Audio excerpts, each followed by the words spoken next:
Okay. You start. I know. I'm just kidding. You start. Jittery jerks are Josh and Jackalopes, and here we are, sounding board.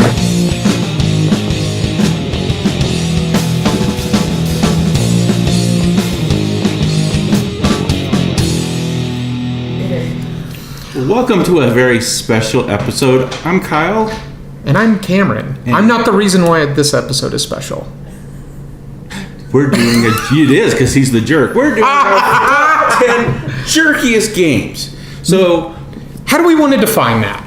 I defined it as games with targeted meanness. So these are games where I pick who I want to be a jerk to. There's some games where you're just a jerk. Stuff happens. You draw a card. Everybody draws a card. This is games where I said I am going after you. And one of the ways that I categorize this is games where you can kind of go out of your way to be a dick when it really doesn't help you at all. And that was one of my big categorizations, and I have a lot of variety in like what I did pick, but that was kind of my main category. So we're not jerks in real life. We try not to be. So sometimes it's really fun to be a jerk in the game. Right. But it's not for everyone. It's not for everyone. There are some people who will get upset and you just can't be a jerk to them. That's right. So fair warning to everyone that like all of these games are ones with, you know, like Kyle said, very targeted meanness. So if these kind of games are for you, awesome. If they're not. But these are 10 games that we like. Oh yeah, these are all games that we're fans of, for sure. So kick us off for, the challenge we're going to be doing. The little challenge Accepted. My hat's already backwards. Okay. We are going to be identifying different types of beef Jerky. Oh, look at how clever we are, everybody. Segue that together. So we went and got some different ones. We know what they are, and we're going to be going through these twice in different orders. There's duck, there's kangaroo, there's alligator, there's antelope, and there's peasant. Pheasant. It says Not peasant. peasant. It was a dead person. No, that is a PH. That is was definitely not a farmhand in the medieval times. I'm not dead yet. So let's try our first one, and you're gonna kick us off. Okay. We'll do it 3, 2, 1. It definitely tastes like beef jerky. It does. It's not beef, it's pork. That's good. Okay. Yeah, let's do 3, 2, 1. 2, 3. Antelope. Wow, you both said antelope. That was good. Yeah, There's a little spice to it too. So the beer we're doing today is called Meat Hooks. It is a mild English ale. This is also by Post. Meat. Yeah, Meat Hooks. I know, right? Yes. Like we're just super clever on this show today, guys. Super clever. If you guys remember, we also did another beer. I think it was called Howdy by Post. And we really didn't give it good reviews, so I wanted to try another thing by Post just to give it another try. Do you want to just give it a go real quick, and we can kind of talk about it?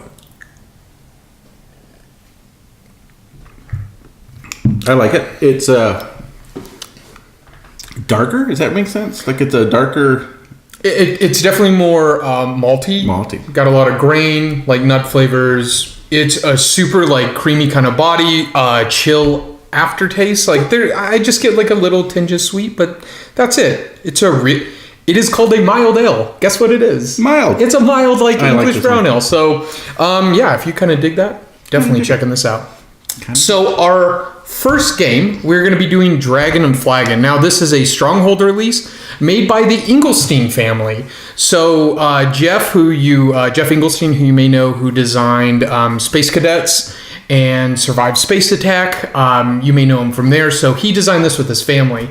This is a family-esque kind of game because it is very lighthearted, but you are battling out in this fantasy tavern, trying to be the one with, the magic, thing of ale that, gives you all the power or whatever. It's super fun, but it is very much like battling, trying to hurt everyone, trying to like have a battle of attrition. It is a pretty like aggressive game in that way, but it is lighthearted. So I have not played this one yet, so it is very Ameritrash. So that's probably one of the reasons why we have. But eventually we'll get that played. Yeah. All right, let's try jerky number 2. Okay.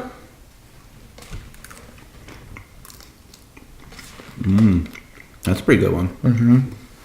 No. Something going on. I don't know what you're referencing. I don't like that one very much. 3, 2, 1. Duck. Pheasant? What did you say, Cameron? Duck. You said duck. That probably was duck. What did you say, Pat? Pheasant.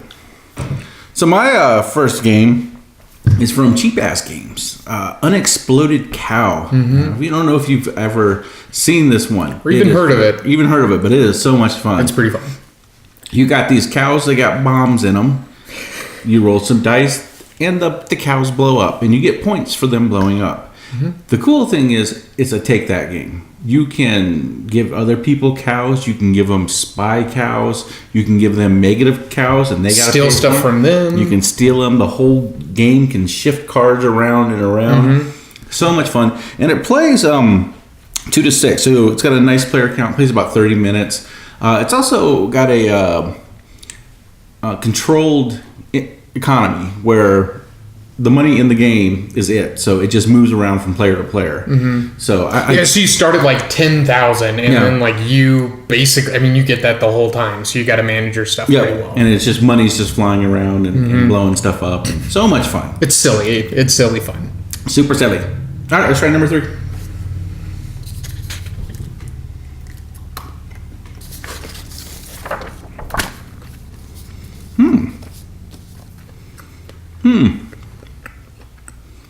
That one's good too. You know, really good. Right? 3, 2, 1. Alligator. Kangaroo. What did you say, Cameron? Alligator. What did you say, Pat? Kangaroo. I felt a pouch in that one. That was a pouch. Yeah. It looks like a little air pouch. I like bit in on it. Yeah. I had a little air pouch. Yeah. I think Joey made that one. Yeah. It's a hey. Hey. Joey. Okay, so my second game is going to be Colt Express. This is a game that you play on a 3D train. We may have talked about it before. Anyways, it's a phenomenal like little game. You're on a 3D train. You're doing your little meeples. It's action programming. You're moving up and on top and gathering treasure. But one of the other things that you do is you can shoot and punch people. That means you can kind of steal loot. You can shoot them. And because of the way shooting works, you really can target people for no real good reason. Yeah. And I forget her name, but I need to apologize to her again when I shot her twice.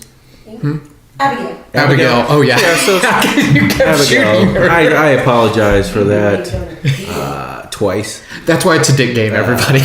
We made a deal. I shot her. Anyways. And then I got her to make a second deal, and I shot her again. And she shot.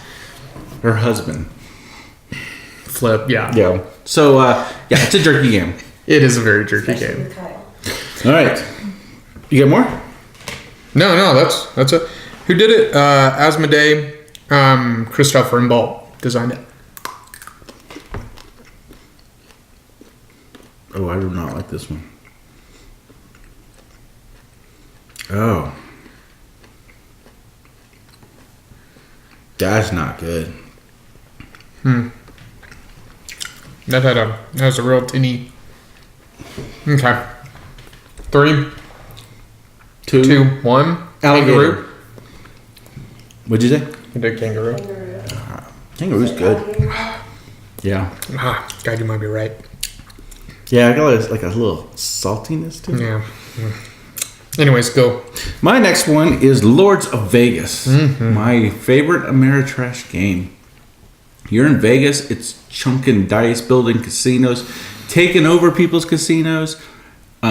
It's speculating, and you can buy into these spots, and other people can come in and just take it back. It is very mean. It's almost a stock market type game where you're hoping certain tiles come out, and you're looking how many are left, and you're kind of basing it on that. But it's the meanness in that is you build up this beautiful casino. I got 5 parts of that casino, and you got 1, but because you have a higher dice, it's your casino.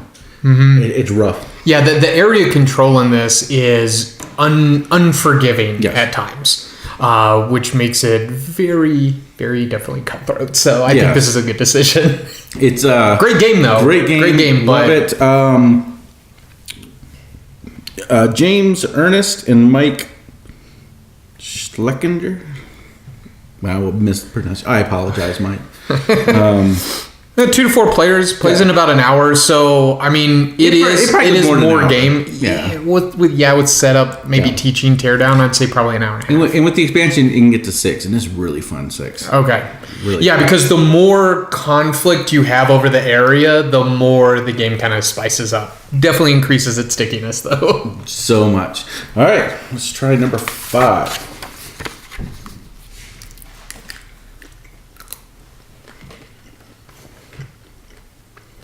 I don't know which one I haven't said. Oh, I know which one. I forgot the one I haven't said.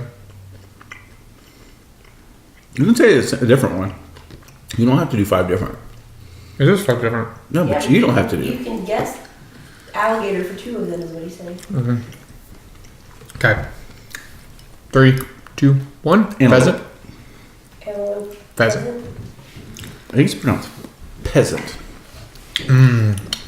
A peasant is very peasanty. All right. What is our 6th game? So 6 game, Cash and Guns. This game plays 4 to 8. I do believe with the expansion you can go up to 9. I think so. 9 or 10 or something like that. There's like 2 expansions. You can really get a lot of variety of this game, but what the base core game is everyone has little foam guns. You do a countdown, everyone points the gun. You can then, if you have, guns pointed at you, you can then choose to lay down, which means you don't get any treasure, but you don't take any wounds, or you can stand up, bluff call the other person's bluff to see if they're actually going to shoot you or if they have a blank. And then whoever is still up, gathers money. So this is a very take that game, almost to a fault. I think this game plays better at bigger player counts. It does. Because you have a lot more variety of like who may get targeted, who may get shot at, and I think it just makes it more fun and dynamic. I would not play this at like really low player counts. At least I don't. I really don't think it's as good. This game also goes by the name of Shoot Your Spouse. It's a very, very cool game where you just shoot your spouse over and over again and get out. But it's ganging up on somebody, usually ganging up on the leader towards the end. Just popping caps in people's asses. It's a great game. Bam, bam. Great game. All right. Wanna do the 6th one? Now we're going back through these in a different order.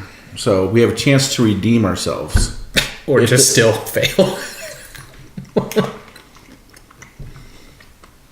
This is the one I really like. The one you did like? I like this one. I got it.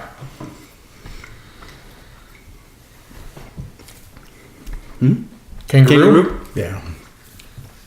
You can tell it jumps. I mean, you can feel the jumpiness in that jerky. I'm surprised it's not frog.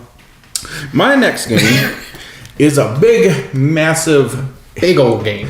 hate your friends game afterwards. Dominant Species. It is a big game, 2-hour game where you're playing Minimum 2 hour minimum game. 2 hours. Yeah. So you may hate them because of the take that in the game. You may hate them because you're really not up to playing a 4 hour game. Yes. It plays up to 6. And for a big game, that's a lot of pretty people, good. but it plays great with 6. Everybody's a different type of animal. You got insects, you got birds. Everyone plays differently. You're dropping volcanoes on people's heads. You're freezing them out, killing them on their, and you will go after everybody at some point. Trying to eliminate them off the board. It's a gang up on the leader game too, where you see somebody jumping ahead, everybody's got to gang up. It's got some awesome mechanics in it. Love it. It's got this little flow chart that you go down, worker placement, you're putting your people out, then you resolve them top to bottom, and things change as you go along. Really good game. I don't think you've gotten to play this one yet, right? I have not gotten to play this one. Good game. That's why we're Definitely on my like top, to play though, because It is so good. I Love good it. props. Who made this one? Chad Jensen, Chad Jensen. Good job. who also did some of the art for it, which I think is pretty. Oh, I always think that's like super cool. Yeah. whenever people are It's able to great. do that. All right, number 7.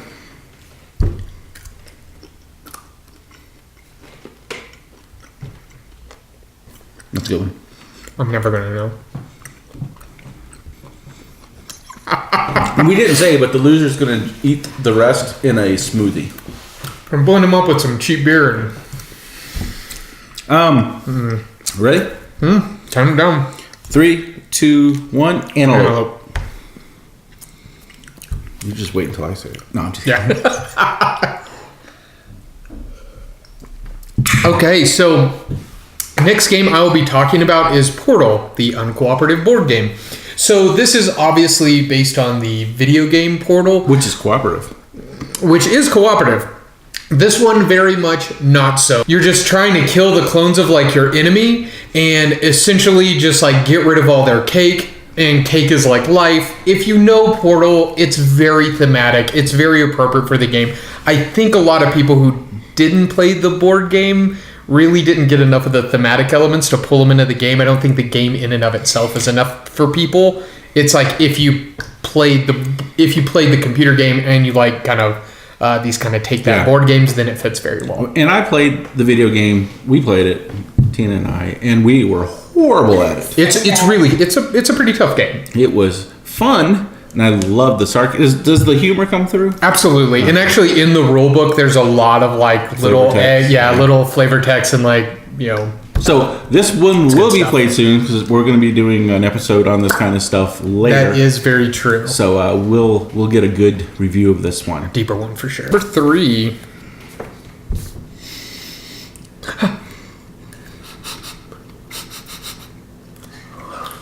I'm just gonna waft it on my nose. Okay. Oh, that one's got the. Oh, I don't like the end of that. Okay. 1, 2, 3, duck. Alligator. I didn't taste any teeth. Maybe the alligator ate a duck. Ooh, what would happen then? Everything tastes like duck. My next game is which we found out people consider the first worker placement game. Yeah. Kalis, Ugly Box, great game. Do not Beautiful game. beautiful game. It holds up. Yeah, and because we played this year, Yeah. and it was still Felt like fresh. still felt like So a there's really only- good game. It's a worker placement, so there's taking people's spots, which is kind of neat. But there's just a one mean thing in that game. It's called the Probus. It's not proboscis. Pro, That's the shooty thing in a mosquito. Probus. Probus? It's a dude. There's a dude that you can manipulate up and down the Technical term. track, and there'll be a picture of it, and we'll spell it out. But I think it's whatever. Don't try. But wherever that guy is, everything after him doesn't trigger. And money in this game is so tight. So to put out people, you got to spend money.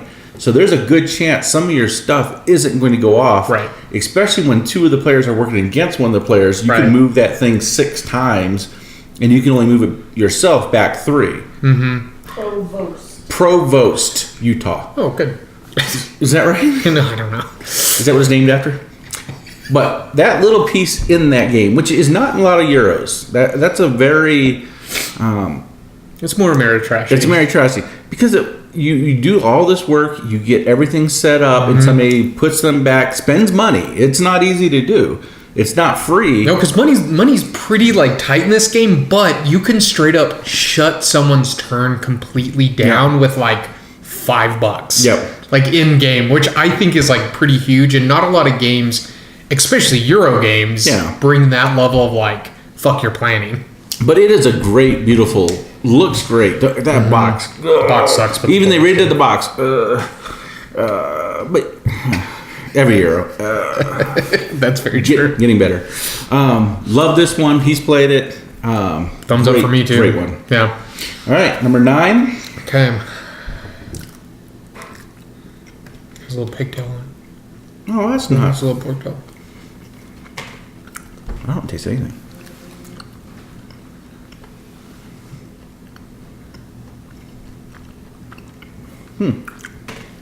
More like antelope. Yeah. Okay, 3. 2, 1. Alligator. I should have took duck. So for the last game I'll be talking about today, I'll be talking about Inish. That's spelled INIS. This is part of the trilogy of Kemet Cyclades, which I have not played. But Inish is like a Celtic area control, dudes on a map fighting. This is very dicky for all the reasons that a lot of dudes on a map games are dicky. This is just the most recent one that I played. And I think it does really well with having like your individual like powers and those like what are those epic cards? Yeah, the story cards. One thing that this game does with the kind of like dudes on a map thing that changes it, you can't just battle it out. Nope. It's one of those games where if you try to just fight, it's a war of attrition and both of you guys are going to get screwed, and then if there's a third player, they'll just... But you need the area control, so it's a balance. It's a really big balance. When do you fight and when do you give up the fight? Because you're giving up actions to continue a fight. And we played it. It was good. I freaking hate the art. I think the art is amazing. I kind of put this in the little trilogy of Scythe, Blood Rage, and this. Okay. For my dudes on a map that I played recently, and this was my least of the three favorite. That's not mean I didn't like it. It was just out of those three. So definitely a lot of the like conflict and stuff that you do in this game is much more of like designing your cards to impact like the terrain and their ability and that kind of stuff. It is a really good like dudes on a map game. It is. If you like that, it's definitely worth checking out. The map that goes together, beautiful. Like that's what I was saying. Like, and so the box art and then the board art are different. Very different, and the card art is different. Yeah. So I don't like the box art. That's fair. But good game. Definitely good take that stuff. But definitely a lot of targeted, go after the leader, because there's end game conditions that if somebody meets them, they end the game. But you don't necessarily win the game. So what happens is, and this is the one thing that we messed up in our game, we played with the Maha game guys, and what happens at the end of a round is you can claim the pretender token, which means you would be the next, you would win. Because it is very much like Scythe, where like once you hit 6 victory conditions, it ends at the end of that game. If you hold those victory conditions at 6, you win. So very much like when you see someone like at 5 or someone claims that pretender token, big fat target, and it's going to kind of be that way. So it definitely ramps up at the end. All right, let's do our last one. All right, good luck to us.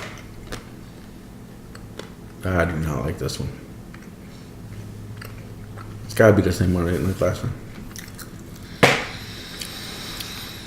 3, 2, 1. Kangaroo. Alligator. What do you think, Aaron? Kangaroo.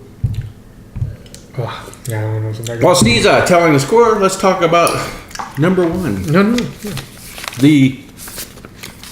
To me, the most jerky game I've ever played. Played it recently with the Mile High game guys. It is called Unfair, and this game is unfair. It is unbalanced. It is just be mean, purposefully unbalanced. It's fun. It's nonsense, mayhem. You're making these rides. You can make it a pirate ninja ride. You can blow up people, shut them down. You can take cards that mess with other people. It's a gang up on the leader game, which apparently this list could have been a gang up on the leader. But this one's 2017. It's definitely newer. Joel Finch. Beautiful art. Great looking game. About a 2-hour game we played. Now, even though it is closer to 2 hours, from what we kind of talked about on this game, this is definitely like what would be Munchkin if Munchkin was a good game. Yes. This is, I think this game was Munchkin in design, and somebody said, let me make a better game. Thematically, you build these roller coasters. It looks cool. People walk by and say, that's a cool looking game. It is a longer game, though. It is a longer game. But it is a ton of mean, random, so lucky on draws, so many strategies you can just destroy. Jeff had a strategy that we couldn't combat, and he just, even though as he does sometimes. Adrian said it was my fault, I say it was his fault. I'm pretty sure it's Adrian's fault, but great game. It's a good little game. All right, how'd we do? Is there a clear winner? Yes. Oh, I bet it was Kyle. Cameron got 2. I got 2. 2 out of 10. 2 out of 10. Yes. And you got what, 5? Got 1. He got 1? What?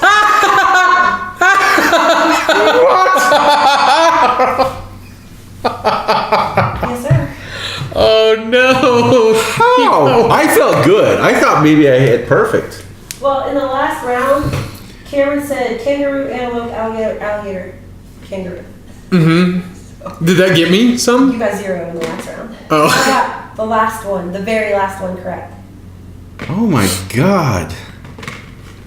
So, we're going to take a quick break while this gets blended up. Alright, so Cameron dominated that 2-1. Dude, out of 10, guys. I don't know if that's domination. That is just god awful guessing. And I felt good. So here's our new trophy. Here's what happened. My friend Cliff took a picture with this, so I thought it was huge. That's true. But he's very short. Oh, Very small man. perspective. Yeah, so when I got it, I went, because in his hands, I mean, it looked massive. I'm like, yeah, that's a big trophy. But I will give this trophy the forecast. Forecast looking good. It's looking good. It's looking bad for me. Because you want to show them just kind of what it looks like. Yeah, it did not blend well. It's beer and all the jerky. It smells pretty bad too. Do we need to? So I'm gonna do shout outs while Kyle tries to stomach that down. So as always, shout out to Jackie Haas who does our glasses. They are always awesome and fun to drink out of. Much funner than drinking out of drinking that. Christopher Rose for the intro music as always. And buddy. Dave Ryder. And Dave Ryder. Elise D for our, sounding board shirts. Board Game Republic because it is always the best place in Denver to go if you like beer and board games. Go, have fun, enjoy yourself. It's nice. It's all right.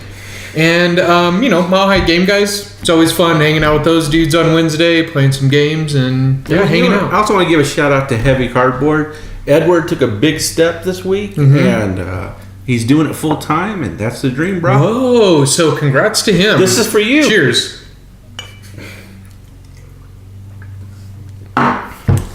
Oh my god, that's worse than Bean Boozled. Really? Oh, God. Dude, you need a puke bucket? Thanks for watching. We'll see you next week. You need? No, I'm okay. Okay. Bye bye.